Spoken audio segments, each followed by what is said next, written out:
Hello students, आज के इस वीडियो लेक्चर में हम accounting standards and IFRS cover up करेंगे। आईएफआरएस मतलब इंटरनेशनल फाइनेंशियल रिपोर्टिंग स्टैंडर्ड्स हम कवर अप करेंगे। तो सबसे पहले इसका एक्सप्लेनेशन स्टार्ट करने से पहले मैं आपसे रिक्वेस्ट करूंगी कि अगर अभी तक आपने मेरे चैनल को सब्सक्राइब नहीं किया है तो चैनल को सब्सक्राइब कीजिए एंड चैनल लिंक अपने फ्रेंड्स के साथ शेयर करना मत भूलिएगा, क्योंकि मैं आपके अकाउंट्स के, ओसी के, एसपी के, इकोनॉमिक्स के एंड मैथ्स के वीडियो में आप लोगों के लिए अपलोड करने वाली हूँ। तो मैक्सिमम से मैक्सिमम स्टूडेंट्स के साथ में चैनल लिंक शेयर कीजिएगा ताकि सबको हेल्प हो जाए इस लॉकडाउन पीरियड में। नाउ अकाउंटिंग स्टैंडर्ड्स का मतलब क्या होता है? तो अकाउंटिंग स्टैंडर्ड्स ये क्या काम करता है? ये provides accounting standards provide the framework and norms, मतलब रूल्स एंड रेगुलेशंस प्रोवाइड करता है, framework and norms to be followed in accounting. Accounting में कौन कौन से रूल्स एंड नॉर्म्स मतलब रूल्स एंड उसका फ्रेमवर्क, उसका स्ट्रक्चर कैसा होना चाहिए अकाउंटिंग का, अकाउंटिंग को करने के टाइम पे कौन से फॉलो करने चाहिए स्ट्रक्चर्स एंड नॉर्म्स, उसको स्टडी करवाता है। अकाउंटिंग स्टैंडर्ड्स के अंदर में हमको इन्फॉर्मेशन प्रोवाइडेड रहती है so that the financial statements of the different enterprises, ताकि है ना अलग अलग जो एंटरप्राइजेस की फाइनेंशियल जो स्टेटमेंट्स है उनको हम कंपेयर कर सकते हैं, बिकम कंपेरेबल, उनको कंपेयर किया जा सके। तो उसके लिए है ना ये अकाउंटिंग स्टैंडर्ड्स है ना, ये नॉर्म्स एंड फ्रेमवर्क तैयार किया गया है। नाउ इट इज नेसेसरी, ये क्यों necessary? It is necessary to standardise the accounting principles. Accounting principles को जो इसके नॉर्म्स है, रूल्स है, उसको स्टैंडर्डाइज करने के लिए, टू एंश्योर कंसिस्टेंसी, की उसमें ना कंसिस्टेंसी रहे, एक जैसा रहे, कंटिन्यूटी रहे, कंपैरेबिलिटी रहे, कि है ना हम एक कंपनी के, एक एंटरप्राइज के फाइनेंशियल स्टेटमेंट्स को दूसरी कंपनी के फाइनेंशियल जो सिमिलर बिजनेस के उनको कंपेयर कर सके। देन एडिक्वेसी रहे, उसमें सफिशिएंसी एंड रिलायबिलिटी रहे, मतलब उसमें वैलिडिटी हो of a financial reporting valid हो, रिलायबल हो, उसको एज अ एविडेंस के साथ में प्रूव्ड हो। Then in other words of Kohler का क्या कहना है कि अकाउंटिंग स्टैंडर्ड्स आर कोड्स। ये क्या है? ये कोड्स ऑफ कंडक्ट है। कोड्स ऑफ कंडक्ट जैसे आपके है ना कैलेंडर में, कॉलेज कैलेंडर, स्कूल कैलेंडर में आपकी जो बुक है उसमें मेंशन होता है, जैसे रूल्स एंड रेगुलेशंस, आपके कॉलेज के नॉर्म्स लिखे होते हैं, कोड्स ऑफ कंडक्ट मेंशन होते हैं। इम्पोज्ड बाय कस्टम्स इम्पोज करती है, लॉ के द्वारा इम्पोज किए जाते हैं, प्रोफेशनल बॉडीज के द्वारा, CS इनके द्वारा इम्पोज किए जाते हैं for the benefit of public accountants के बेनिफिट के लिए अकाउंटेंट्स जनरली। नाउ यहाँ पे 10 अकाउंटिंग स्टैंडर्ड्स क्या है? तो आर रिटन पॉलिसी डॉक्यूमेंट्स है। रिटन पॉलिसी डॉक्यूमेंट्स है issued by expert accounting bodies. इनको कौन इशू करता है?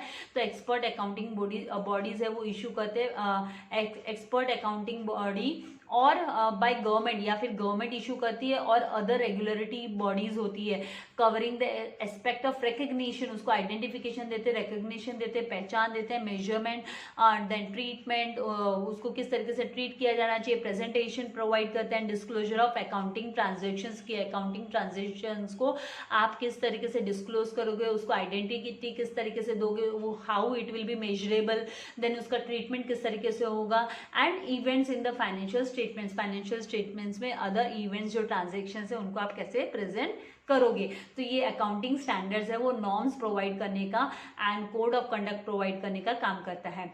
इसमें प्रिंसिपल्स मेंशन होते हैं, कौन से प्रिंसिपल्स पे वो आपको मेंशन करना है, फाइनेंशियल स्टेटमेंट में किस तरीके से एंटर करने हैं transactions. Now need for accounting standards, इसकी जरूरत क्या है? तो the need for accounting standards is as follows, to promote better understanding of financial statements, की फाइनेंशियल स्टेटमेंट्स को अच्छी तरीके से उसको समझ सके, उसको प्रमोट करने के लिए ये है ना अकाउंटिंग स्टैंडर्ड्स है, इसको प्रमोट किया गया है। मतलब इसकी जरूरत है अकाउंटिंग स्टैंडर्ड्स की, ताकि हमें ना प्रोवाइड कर सके फाइनेंशियल स्टेटमेंट्स है ना बेटर वे में प्रोवाइड कर सके, ताकि जो भी इसको रिफर करे उसको ये यूजफुल हो। Now second is to help accountants to follow uniform procedures and practices. Uniform मतलब similar, सेम काइंड का प्रोसीजर स्टेप्स फॉलो कर सके अकाउंटेंट्स, एंड वो सेम प्रैक्टिसेस फॉलो कर सके, सेम तरीके से उसका फॉर्मेट, उसका स्ट्रक्चर वो है ना सही स्ट्रक्चर, एक ही तरीके का स्ट्रक्चर फॉलो कर सके, ताकि कंपैरेबिलिटी इजी हो जाए डॉक्यूमेंट्स की, फाइनेंशियल स्टेटमेंट्स की। एंड अकाउंटिंग ट्रांजेक्शन्स की। Now third one, to facilitate meaningful comparison of financial statement. जैसे मैंने कहा कि 2 या 3 मतलब एंटिटीज का, मतलब बिजनेस का, फर्म का है ना, जो फाइनेंशियल स्टेटमेंट्स है उनको इजीली कंपेयर कर सके हम। Then to enhance reliability of the financial statements. Even financial statements की रिलायबिलिटी के लिए, उसकी वैलिडिटी, उसको सही ट्रूथफुलनेस के लिए, उसके ट्रूथफुलनेस को ये एनहांस करेगा अकाउंटिंग स्टैंडर्ड्स, क्योंकि एक स्टैंडर्ड्स होगा, एक कोड ऑफ कंडक्ट होगा, उसके तहत जब अकाउंटेंट एंट्रीज एंड ट्रांजेक्शन्स को प्रेजेंट करेंगे तो वो सही ढंग से इस सिस्टमेटिक वे में होगा, तो जिसको भी अकाउंटिंग नॉलेज है वो अच्छे से फाइनेंशियल स्टेटमेंट को अंडरस्टैंड कर पाएगा। Now to meet the legal requirements effectively, जितने भी लीगल रिक्वायरमेंट्स है अकाउंट्स को लेकर, बिजनेस को रिलेटेड, तो उसको भी इफेक्टिवली फिर हम उसको भी फुलफिल कर सकते हैं, to meet the legal requirements effectively. Now यहाँ पर नेक्स्ट है इंटरनेशनल फाइनेंशियल रिपोर्टिंग स्टैंडर्ड्स क्या है, तो वो IFRS जैसे, तो IFRS मतलब international financial reporting standards are issued by international accounting standards board. इसको किसने इशू किया, तो इंटरनेशनल अकाउंटिंग स्टैंडर्ड बोर्ड्स के द्वारा इशू किया गया है।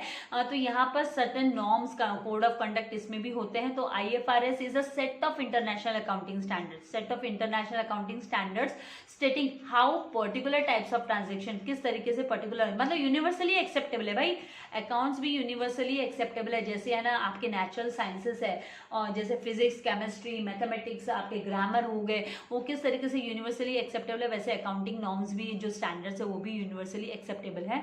And other event should be reported in financial statement. So ये इंटरनेशनल स्टैंडर्ड्स है, स्टेट करता है किस तरीके से पर्टिकुलर ट्रांजेक्शन्स को प्रेजेंट करना है, स्टेट करना है रिपोर्ट्स में। Now IFRS are issue to the develop accounting standards.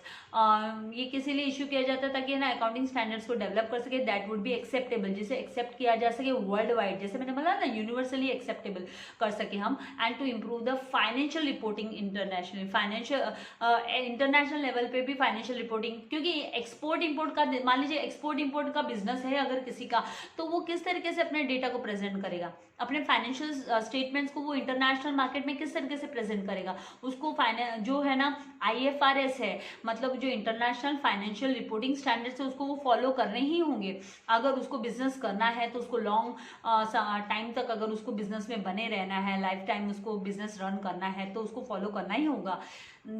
Next accounting standards in India. जब अकाउंटिंग स्टैंडर्ड्स इन इंडिया की बात आती है तो यहाँ पर जो in India accounting standards is issued by, कौन इसे इशू करता है, तो इंस्टीट्यूट ऑफ चार्टर्ड अकाउंटेंट्स। इसीलिए बोलते हैं ना CA की डिग्री ये प्रोफेशनल डिग्री है, ये है ना institute of chartered accountants of India. इन्होंने है ना स्टैंडर्ड्स, नॉर्म्स एंड नॉर्म्स, कौन कौन से नॉर्म्स, कौन कौन से code of conduct cover up करने हैं एक अकाउंटेंट को, वो इसके अंडर में इन्होंने इशू किए हैं standards of accounting. Now the council of institute of standard accountants of India constituted accounting standards board. इन्होंने अकाउंटिंग स्टैंडर्ड्स बोर्ड बनाया है, ASB जिसे बोलते हैं, जिसका इनिशियल हम यूज करते हैं ASB, ऑन 21 अप्रैल 1977 में ही बन गया था, recognising the need of accounting standards in India. क्योंकि जरूरत फील होने लगी कि अकाउंटिंग स्टैंडर्ड्स इंडिया में भी होने चाहिए, तो उसके लिए ASB वो कॉन्स्टिट्यूट हुई, वो सेटअप हुई इन द ईयर 1977 21 अप्रैल को। Now formulates accounting standards, so that ये क्या करती है, तो ये फॉर्मुलेट करती है अकाउंटिंग स्टैंडर्ड्स, ताकि है ना सच स्टैंडर्ड्स में B established by the council of institute of India, ताकि जो council of institute of India है वो इसे वो सेटअप कर सके, एस्टेब्लिश कर सके। Now the ASB will consider the applicable law, कौन कौन से लॉ एप्लीकेबल हो गए, रूल्स एप्लीकेबल हो गए, कस्टम कौन सा मतलब पैटर्न फॉलो किया जाएगा, यूजेस, फिर business environment and international accounting standards while framing. ये अकाउंटिंग स्टैंडर्ड्स जो Indian accounting standards that is ASB formulate करने के पहले ये सारी चीज़ों को कंसिडर करती है ना, वो इन सब पे है ना सोच विचार कर कर वो अप्लाई करती है, law, custom, usages, business environment and international accounting standards को भी रिफर करती है। Now due to the globalisation, अब तो ग्लोबलाइजेशन वाला समय है, राइट, मतलब बाउंड्री लेस बिजनेस वाली बात है, राइट। तो यहाँ पे the accounts prepared in India must be compatible, ये compatible होना चाहिए ना with the accounts prepared in other countries, उनके साथ comparable होना चाहिए, उसके साथ compete करने वाला होना चाहिए, सामने रखा जाए तो सबको समझ में आना चाहिए. So this has resulted, इसी की वजह से है ना in the existing AS, जो existing accounting standards है being coveraged with the, उसमें है ना IFRS को भी cover up किया गया है. So this convergence, ये जो convergence converged मतलब convert किया गया है, एंड ये जो कन्वर्जेंस है उसकी is resulted into the resulted in what is known as Indian AS, IND AS are basically international, ये क्या है, इंटरनेशनल अकाउंटिंग स्टैंडर्ड्स है. IND AS मतलब international accounting standards which have been modified, जिसको मॉडिफाई किया गया है in accordance with the Indian accounting practices, Indian accounting practices के हिसाब से मॉडिफाई किया गया है. प्रैक्टिसेस, कस्टम्स एंड जो ट्रेडिशंस है उसके अकॉर्डिंगली इसको मॉडिफाई किया गया है इंटरनेशनल अकाउंटिंग स्टैंडर्ड्स को. तो that is in IND AS हम जिसको इनिशियल यूज करते हैं इसके लिए. Now presently all big companies, जितने भी बड़े बड़े कंपनीज है, have to follow IND AS rules, but smaller business units, लेकिन जो छोटे बिजनेस यूनिट्स है allowed to continue using AS मतलब वो अकाउंटिंग स्टैंडर्ड्स, जो छोटे स्मॉल स्केल इंडस्ट्रीज है वो AS फॉलो कर सकते हैं, लेकिन जितने भी बड़े बड़े कंपनीज है, कॉर्पोरेट कंपनीज है, उनको IND AS रूल्स फॉलो करने होते हैं. Now in future it is expected that all business entities in India, जो बिजनेस के सारे बिजनेस मतलब एंटिटीज है, जो प्रोप्राइटर्स है, फर्म्स है, बड़े बड़े, सबको है ना will migrate to IND AS, वो सब माइग्रेट करेंगे, मतलब वो AS से वो है ना IND AS पे चले जाएंगे, वो IND AS फॉलो करेंगे. Now some accounting standards that is AS, the Council of the Institute of Chartered Accountants of India has so far issued 31 accounting standards उन्होंने इशू किए हैं. Some of these accounting standards are explained below, उसमें से कुछ है ना accounting standards यहाँ पे एक्सप्लेन किए गए, आपके सिलेबस में ऐड किए गए हैं. बाकी तो जैसे जैसे आप हायर स्टैंडर्ड्स में जाओगे तो आपको ये डिस्क्लोजर, ये अकाउंटिंग स्टैंडर्ड्स आपको स्टडी करने मिलेंगे, लेकिन 31 में से कुछ यहाँ पे दिए गए हैं. तो सबसे पहला जो अकाउंटिंग स्टैंडर्ड्स है, अकाउंटिंग AS मतलब accounting standard 1, disclosure of accounting policies, आपको अकाउंटिंग पॉलिसीज डिस्क्लोज करनी होगी 1 April 1991 for companies and 1 April 1993 for others. तो according to this standard the accounting policy is followed in preparation and presentation. हम जब financial statement तैयार कर, financial statement बोले तो क्या होता है कि है ना, ये है ना कंपनी की पोजीशन को, किसी भी फर्म की पोजीशन को प्रेजेंट करता है, तो इसका preparation and presentation should be form part of, it should form a part of, ये किसका पार्ट होना चाहिए, तो form part of financial statements and normally be disclose in one place, एक ही जगह पे ये डिस्क्लोज होना चाहिए, it should be disclose in one place. Now second AS 2 है, उसमें है वैल्यूएशन ऑफ इन्वेंटरीज, मतलब आप स्टॉक, इन्वेंटरीज मतलब स्टॉक, ओपनिंग स्टॉक्स जो है इन्वेंटरीज, उसका वैल्यूएशन आप किस तरीके से करोगे, इसका कैलकुलेशन वैल्यूएशन किस तरीके से होगा. तो 1 अप्रैल 1999 के हिसाब से according to this standard inventories in general should be valued at lower of historical cost and net realizable cost. जो भी उसका net realizable cost है, उसका जो historical मतलब at the time of acquisition जो भी खर्चा लगा वो, तो इन दोनों में से whichever is less, जो भी लेस होता है उसको हम कंसिडर करते हैं, whichever is less वाला फॉर्मूला है.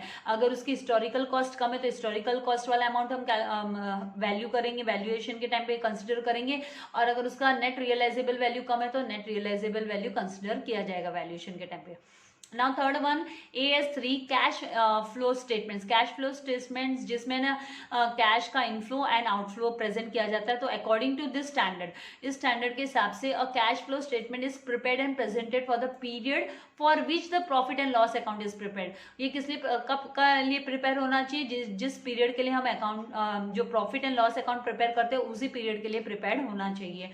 देन AS6 डेप्रिसिएशन अकाउंटिंग, जब हम डेप्रिसिएशन की बात करते हैं, डेप्रिसिएशन मतलब वेयर एंड टेयर वैल्यू, जो कोई किसी भी एसेट्स का, फिक्स एसेट्स का हम यूजेस करते हैं तो यूज़ करने के बाद में उसकी वैल्यू कम हो जाती है, राइट. तो ये हम पहले भी इस कॉन्सेप्ट को स्टडी कर चुके थे. एज पर 1 अप्रैल 1995 के हिसाब से according to this standard the depreciation amount, जो डेप्रिसिएशन अमाउंट है of an asset should be allocated on a systematic basis. ये सिस्टमेटिक तरीके से बेसिस पे ये एलोकेट किया जाना चाहिए, डिस्ट्रीब्यूट किया जाना चाहिए फॉर ईच अकाउंटिंग पीरियड, हर एक अकाउंटिंग पीरियड के लिए। अकाउंटिंग पीरियड कौन सा होता है? 1 अप्रैल से बिगिन होता है एंड 31 मार्च को एंड होता है financial accounting period. During the useful life of an asset, एक जो एसेट की यूजफुल लाइफ है, क्योंकि अगर एसेट स्क्रैप हो गया तो फिर उसका तो यूज नहीं होता है, तो उसकी यूजफुल लाइफ का हमको जितना भी उसका यूजफुल लाइफ है और भी बची हुई लाइफ है उस पर डेप्रिसिएशन हमको कैलकुलेट करना होता है।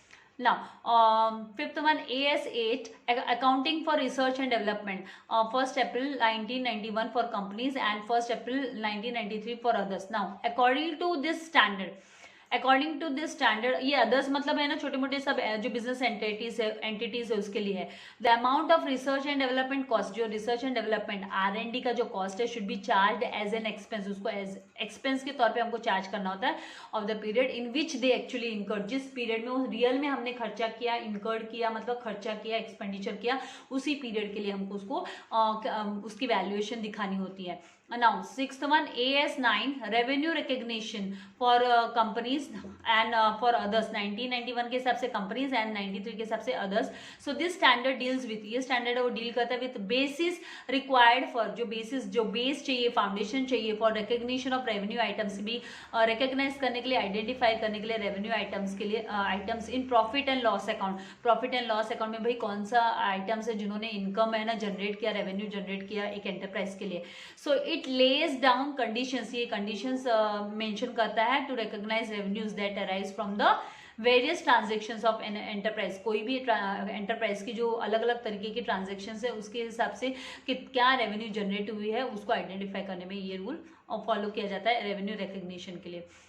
नाउ जो 7th वन है वो है AS accounting for fixed assets, 1st अप्रैल 1991 के हिसाब से कंपनीज के लिए एंड 1st अप्रैल 1993 के लिए others. So accounting according to this standard, ये स्टैंडर्ड के हिसाब से the cost of fix assets, जो फिक्स एसेट्स का कॉस्ट होता है should be comprise of original cost, उसमें ओरिजिनल कॉस्ट भी होना चाहिए, any attributable cost of bringing the asset into a working condition. अभी यहाँ पे मैं आपको एक छोटा सा एग्जांपल देती हूँ। मान लीजिए आप लोगों ने घर में एसी मंगवाई, एसी ऑर्डर की, ऑफिस के लिए एसी ऑर्डर की एंड एसी घर आ तो गई ऑफिस में, लेकिन उसको है ना इंस्टॉल नहीं करवा के लिया, उसको इंस्टॉल नहीं करवा के लिया तो वो तो यूजलेस हो जाएगी ना, तो उसको वर्किंग कंडीशन में लाने के लिए आपको एसी को इंस्टॉलेशन चार्जेस भी पे करने पड़ेंगे, तो वो इंस्टॉलेशन चार्जेस है वो भी उसमें इंक्लूड होने चाहिए। तो यहाँ पर इट शुड बी कॉम्प्राइज, मतलब it should include original cost and उसका जो एट्रीब्यूटेबल वैल्यू है कॉस्ट है वो भी उसमें ऐड होनी चाहिए वर्किंग कंडीशन के लिए। जितना भी हम खर्चा करते हैं, जो भी लीवर चार्जेस वगैरह लगा स्टार्टिंग में,